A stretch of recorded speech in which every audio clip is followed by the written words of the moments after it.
IUF narcotic funding എടുത്താൽ അതിനെ പിൻപറ്റി കേരളത്തിലെ യുവാക്കളുടെ ഞരമ്പുകളിലൂടെ ഒഴുകാൻ പോകുന്നത് കേട്ടുകേൾവി പോലുമില്ലാത്ത ലഹരി മരുന്നുകളായിരിക്കും. ഇന്ന് ക്യാമ്പസുകളിലും സ്പോർട്സ് അക്കാഡമികളിലും സിനിമാ സെറ്റിലുമൊക്കെ രഹസ്യമായി കൈമാറുന്നത് നാളെ പരസ്യമായ കച്ചവടമാകും. മാത്രമല്ല, ഈ ഡ്രഗ് കാർട്ടൽസ് ഇവിടെ നിന്ന് കൊയ്യുന്ന കോടിക്കണക്കിന് രൂപയുടെ ഡ്രഗ് മണി ഡയറക്റ്റായി ചെന്നെത്തുന്നത് ടെററിസ്റ്റ് ഗ്രൂപ്പ്സിന്റെ പോക്കറ്റുകളിലേക്കാണ്.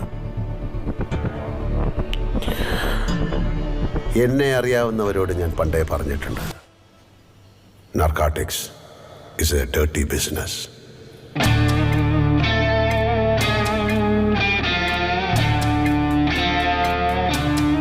ദുബായിലെ ദയറയിലും കരാമയിലും റോളയിലും ഷാക്ക് കടകളിൽ ആക്രി സ്വർണം കള്ളക്കടത്ത് നടത്തിയ നിന്റെ പഴയകാല ചരിത്രമൊക്കെ എനിക്കറിയാം സ്റ്റീഫ.